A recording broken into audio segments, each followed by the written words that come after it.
오늘은 어린이 주일이라고 해서 전국적으로 교회마다 어린이 주일 예배를 드리고 있습니다. 오늘은 어린이가 아니고 우리 자녀에 대한 초점을 맞춰서 말씀을 함께 나누려고 합니다. 우리가 살다가 보니까 우리가 듣도 못한 용어들이 자꾸 생겨나잖아요. 저도 듣기 힘들어도 이게 무슨 뜻인지도 알지도 모르고 살았는데 설교를 하려다 보니까 이걸 이제 할 수 없이 이제 인터넷을 뒤지고 찾게 되더라고요. 요즘 나오는 말 가운데 MZ 시대라는 말이 나왔어요. 예, 우리 신문에 보면 나옵니다. 근데 봐도 도대체 이게 무슨 말인지를 몰랐어요. 그래서 찾아봤더니 2000년을 중심으로 해서 앞뒤로 5년, 그러니까 1995년, 2005년 이 사이에 출생한 사람들을 염두해서 MZ 시대라고 부른답니다. 나이를 계산해 보니까 10대 후반에서 20대 후반까지 이렇게 가요. 나이를 보니까. 근데 왜 이런 얘기를 하냐면은 지금 이 나이대가 물론 지금 30대도 뭐 별로 다르지 않지만 취업의 어려움을 많이 겪고 있고 또 취업이 어려우니까 경제적으로 엄청 어렵다고 그래요. 그래서 그 신문 기사에 부모보다 가난한 MZ 시대, 그렇게 제목이 그렇게 나온 거예요. 자, 그걸로 끝난 게 아니고 자식들이 이렇게 어려우니까 이 자식들이 눈이 어디로 들어갈까요? 취업은 안 되지, 생활은 어렵지, 눈이 어디로 들어가요? 자동적으로 부모님께 들어가는데, 부모님께가 아니고 더 정확히 말씀드리면 부모님의 재산에 눈이 들어가요. 그러면서 다행이다라는 생각이 들 정도예요. 왜냐하면 옛날 우리 시대처럼 형제들이 많으면 난리 날 것 같아요. 서로 아버지 재산, 엄마 재산 차지하려고. 근데 둘만 돼도 이것 때문에 재판이 걸린답니다. 서로 많이 가져가려고. 경제적으로 어렵다 보니까 우리 옛날에는 상상도 못한 일이 현대사회에서는 일어나고 있다는 거예요. 부모들은 또 아예 노골적으로 자식들에게 이 재산을 주려고 애를 씁니다. 근데 우리 지금까지 계속 발전하고 발전한 세법이 상속세가 상속 금액이 높으면 높을수록 최고 몇 프로까지예요? 제 기억으로는 50%. 100억을 상속한다면 50억을 세금으로 떼간다고 말이에요. 뭐 깜짝 놀랄 일이잖아요. 그래서 여러분들이 잘 찾아보면 어떻게 하면 세금을 덜 내고 상속하냐, 어떻게 하면 세금을 덜 내고 정리하냐, 이런 절세에 대한 얘기들이 의외로 많은 게 또 많은 그 경제에 관심 있는 사람들의 얘기들이에요. 요즘은 얼마나 투명한지, 우리가 돈을 쓰면 몇만 원, 몇십만 원은 별 문제 없지만 천만 단위를 내가 오늘 찾아갖고 쓰면 그 돈을 내가 어디다 쓰는지 추적을 해요. 우체국은 500만 원이에요. 500만 원만 찾으려고 해도 어디다 쓰는 건지 그 확인을 해줘야 돼요. 이렇게 안 찾아본 사람들은 모르지만 이 세상이 그렇게 바뀌었어요. 그래서 정부에서 내가 돈을 찾아가지고 어디에 썼는지 다 들여다보고 있습니다. 그리고 돈은 움직이면 정부에서는 세금을 떼가요. 옮겨가면 세금입니다. 그러니까 물건을 내가 이걸 샀잖아요. 살 때 세금 내야 하잖아요. 팔면 또 세금 또 떼가요. 이게 돈이 움직이면 정부에서는 세금을 떼가는 게 현재 우리나라의 세법입니다. 우리나라만 그런 게 아니야. 선진국들은 다 똑같습니다. 자, 이렇게 어려움 중에 우리나라 같은 경우 물가가, 즉 아파트가 한 채가 뭐 몇십억씩 이렇게 가니까 이게 자식이 준다면 고스란히 가는 게 아니고 세금이 엄청나요. 한때 우리나라의 초인류 기업이라고 하는 그 기업 회장이 죽고 아들이 부장이 돼가지고 재산 상속을 받는데 상속세가 말로 할 수 없을 정도로 많아요. 제 기억으로는 8천억이라는 말을 들었어요. 세금이 8천억. 어떻게 그 세금을 내겠어요? 그럴지라도 어떻게든 자식에게 재산을 넘겨주려고 상속하려고 애를 쓰거든요. 물론 요즘 세상에는 돈 없이 살 수 없는 세상이기 때문에 돈이 중요합니다. 근데 오늘 우리들이 이 말씀의 귀를 꼭 기울여야 될 이유가 돈보다 더 귀중하고 돈보다 더 가치 있고 돈보다 더 소중한 것이 무엇인지 우리는 그것을 자녀들에게 상속시켜줘야 된다는 말씀이지요. 돈도 좋은 겁니다. 필요한 것입니다. 많이 있으면 좋은 일도 많이 할 수 있어요. 그러니 돈이 나쁜 게 아니고 좋은 거예요. 그런데 그 돈보다도 더 우리가 중요한 게 내가 눈에 넣어도 안 아프다오는 아들, 딸에게 내가 남겨줘야 될 것이 돈만이 아니다 그 말이에요.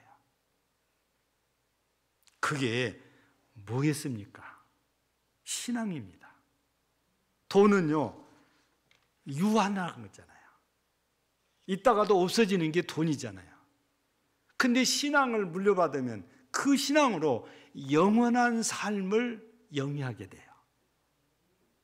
일시적으로 있다가 없어져 버리는 돈보다 내 자식들까지도 영원한 삶을 살게 해주는 신앙이 훨씬 더 가치 있지 않냐고 말이에요. 그래서 우리 어린이 주일에 우리 자녀들에게 돈도 좋지만 그보다 더 가치 있는 신앙을 유산으로 남겨주는 것이 우리 그리스도인의 가장 중요한 일이라 판단이 되거든요. 그러면 우리가 유대인들에 대해서 잠깐 살펴보면 그래요. 유대인들은 우리가 상식적으로 알고 있는 것이 뭐냐면 지금 아브라함 때부터서 계속해서 지금까지 여러분 연수로 따지면 몇 년일까요? 제가 과거에 출애굽 때부터서 지금까지 연도를 한번 얘기한 적이 있어요. 출애굽 때부터 지금까지 대략 몇 년이 되냐면 3,500년이에요.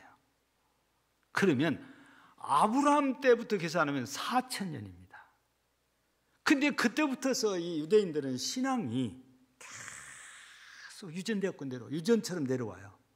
상속이 돼 내려옵니다. 그들은 어느 나라 어느 땅에 가든지 여호와의 신앙에서 떠나지 않아요. 떠난 것 같은데 결정적들 보면은 여호와 앞으로 돌아와요. 그게 유대인들이에요. 도대체 이런 유대인들은 어떻게 이 신앙을 물려주기래 이렇게 세월이 지나도 이 신앙을 끝까지 지키고 있을까 하는 겁니다.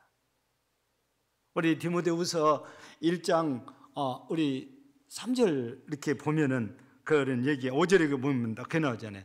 이 믿음이 내 외조모 로이스와 내 어머니 유닉에게 있더니 내게도 있다 그래요.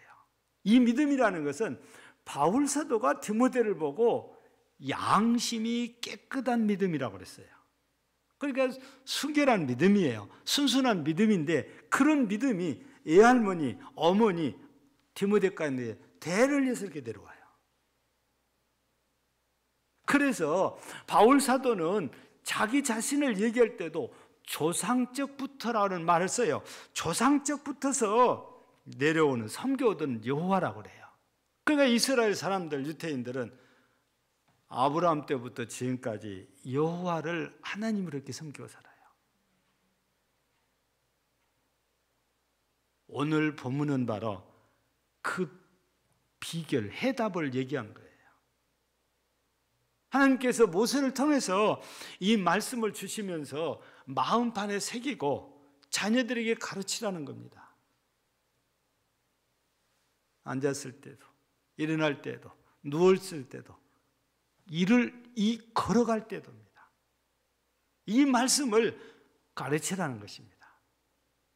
그것으로도 부족해서 미간에 그리고 손목에 그걸 붙이고 달라는 거예요. 그리고 살라는 겁니다.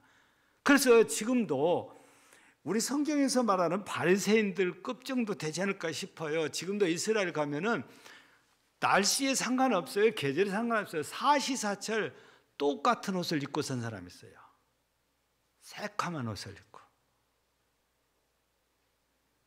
이 사람들 가운데는요, 충절 모자를 쓰고 있는 사람들은 100% 모자 벗겨보면 여기가 가죽통이 하나 붙었어요. 딱 해서 묶습니다. 이게 그냥 보이고 다니면은 좀 흉하게 보이니까 모자로 이걸 가리고 다녀요.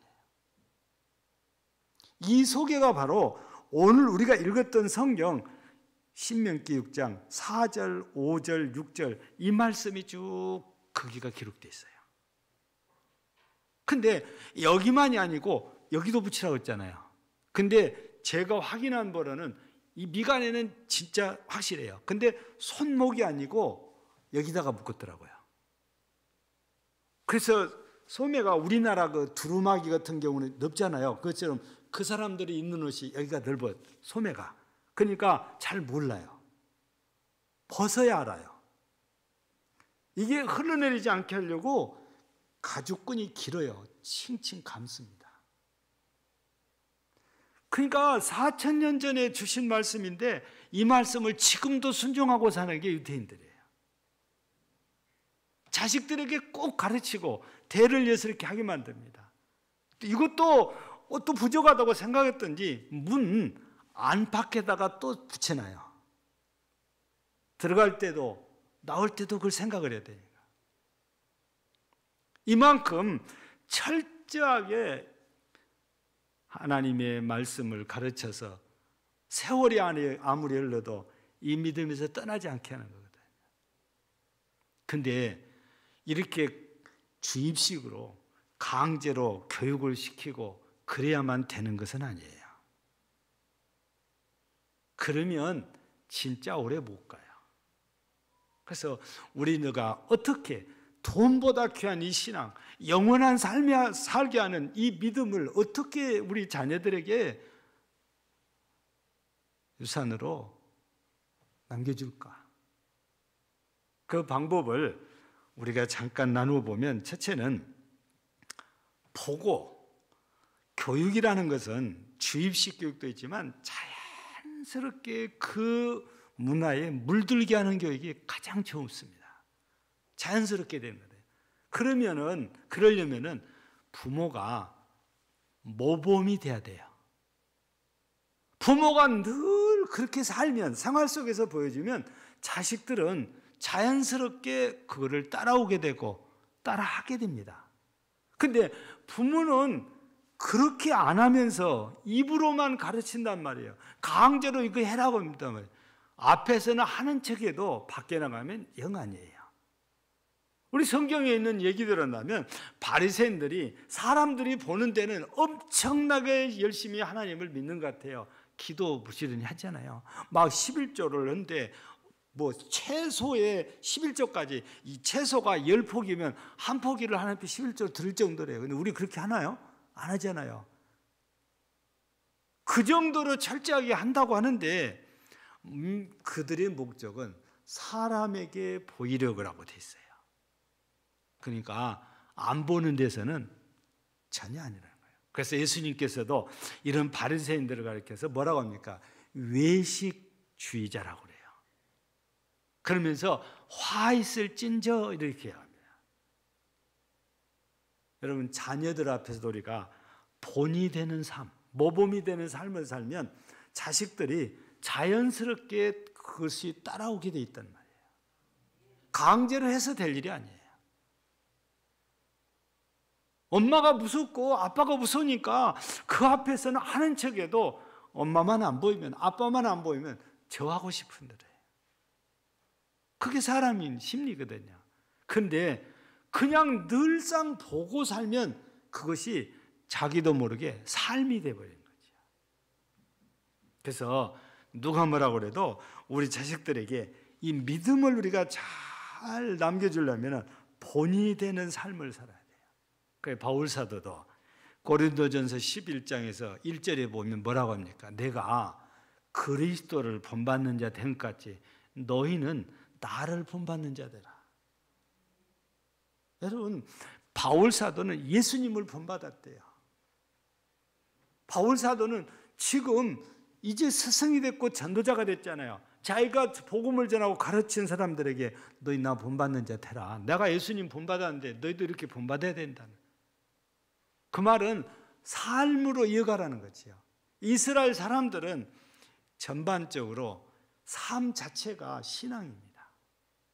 그러니까 자연적으로 신앙이 계승이 될 수밖에 없어요. 이어질 수밖에 없어요. 근데 우리나라는 이게 아직 안 돼요. 신앙 따로 생활 따로.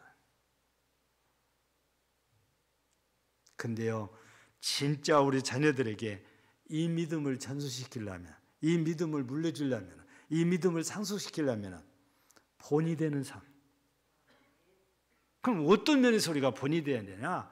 누가 뭐래도 우리 그리스도인의 신앙생활이란 예배의 삶입니다. 모든 삶 속에 예배가 중심이 되어야 돼요. 예배가 중심이 되려면 첫째가 주일 성수입니다. 아니, 바쁘다고 맨날 주일날 여기 가고 저기 가면서 아들 딸한테는 너 오늘 교회 갔다 와? 너 오늘 교회 가야 돼? 안 가면 혼나? 얘 갖고는 안 된다고 말이에요. 엄마를 보니까 아빠를 보니까 주일날은 어떤 일이 있어도 출퇴 안 하고 꼭 교회 가서 예배를 드린다는 말이에요.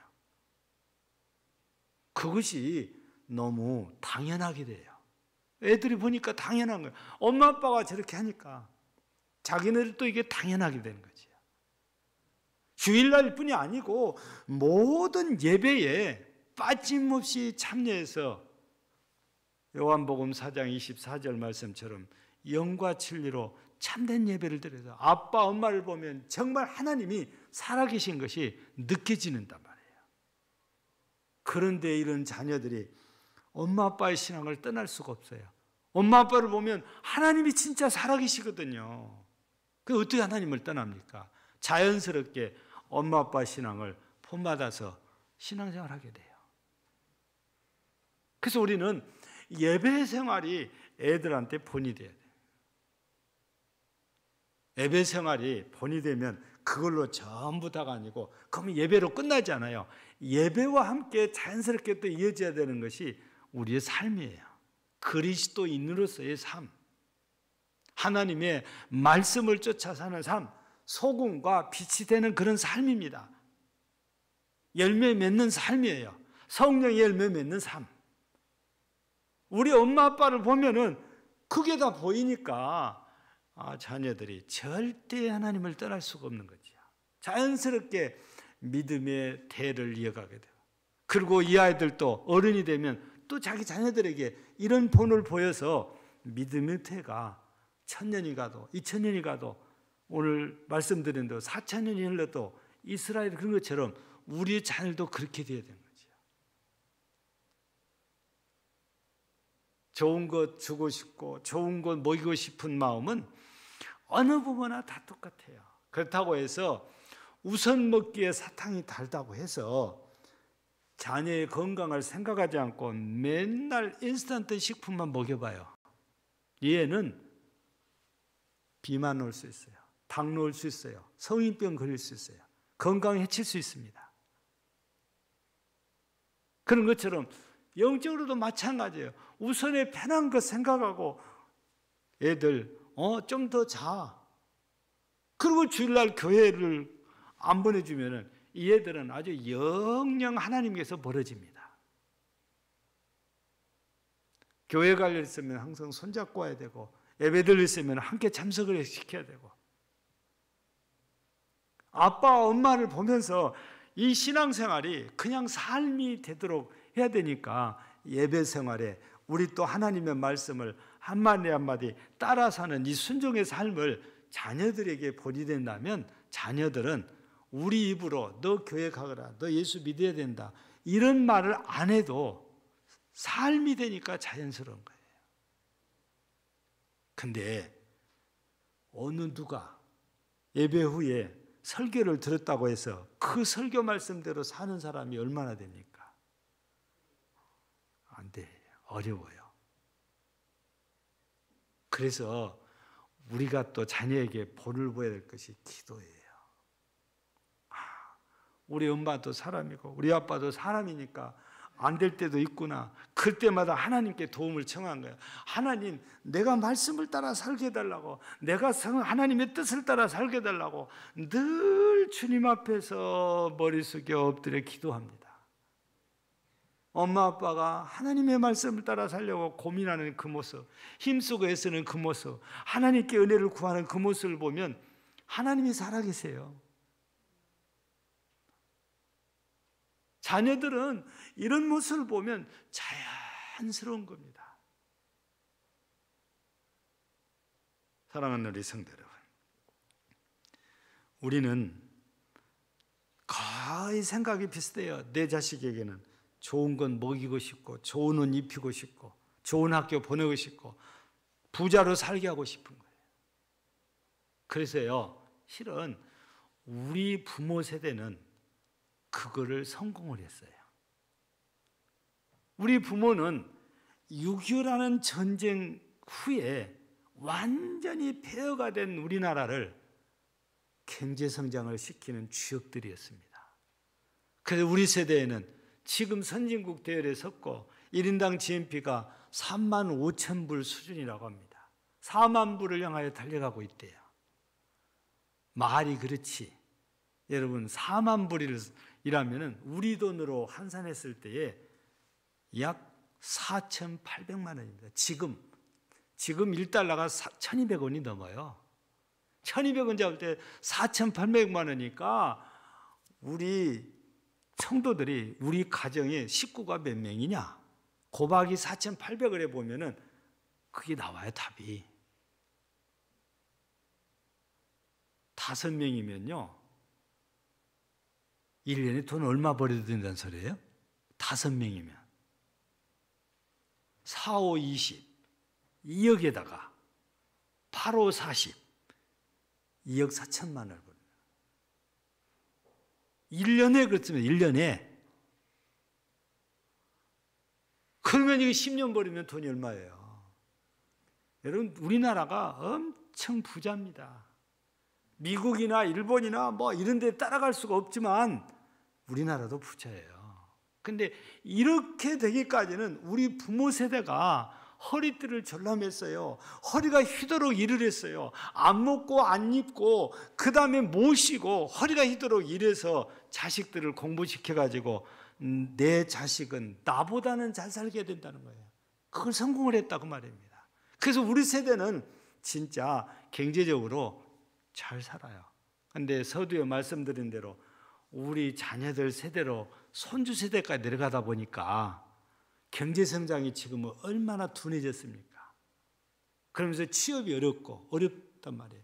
그래서 돈에 눈이 자꾸 뜨여지는데 우리 그리스도인들은 아무리 이렇게 상황이 안 좋아도 돈보다 신앙을 물려줘야, 하나님께서 이 아이들을 사랑하시고 복을 주시면 다시 회복을 하세요. 근데 돈을 주면 돈을 써버리면 그걸로 끝이고, 믿음 없으면 영원한 삶에서 지옥으로만 떨어질 수밖에 없잖아요. 그래서 돈도 있어서 물려주면 좋지만 그것보다 더 가치 있고 소중한 것이 믿음이라는 사실을 우리 모두가 마음에 새기고, 이 믿음을 자녀에게 상속시키는, 자녀에게 물려주는 가장 가치 있는 일을 하는 우리 모든 교우들이 되기를 주의 이름으로 축복합니다. 하나님 아버지 감사합니다.